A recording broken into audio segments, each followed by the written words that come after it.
Assalamualaikum dostlar. Бүгін біз пол автоматтың құлағын жөндейтін боламыз.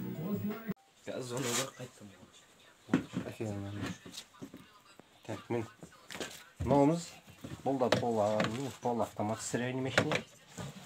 Бұның бізге келгендегі қазір біз бұны біразын жөндеп қойдық қой енді. Мына осы айланбайтын, айландыратын. Қазір бұны біз жасап қойдық. Бұл істеп тұр. Ендігісі міне мынаны тоққа тығамыз.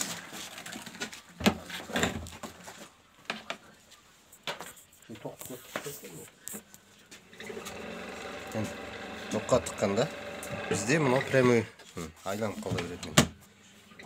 Құлағын былай да келмейтін. Өшпейді.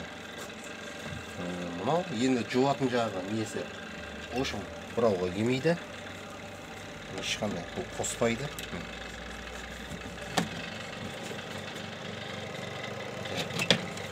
Бұда біз мынау ішін тазалап жөндеп қойғанбыз.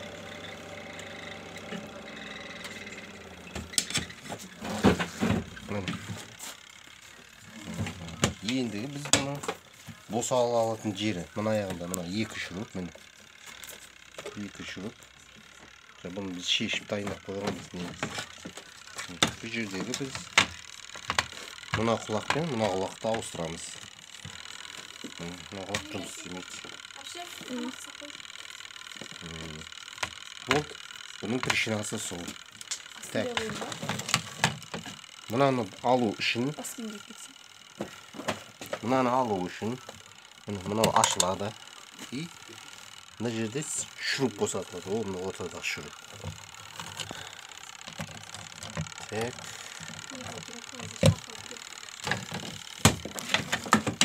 Мынадан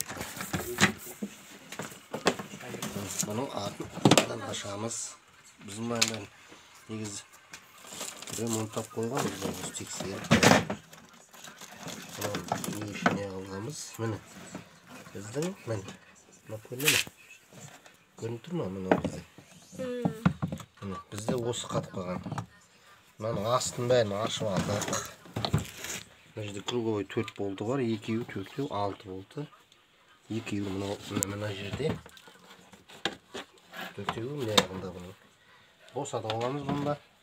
Барабанын бәрін шешіп аламыз. Мынаны тазаладық біз.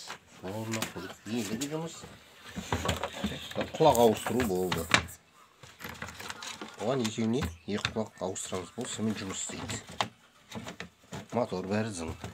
Болды. Видеоға лайк басып өтіңіздер.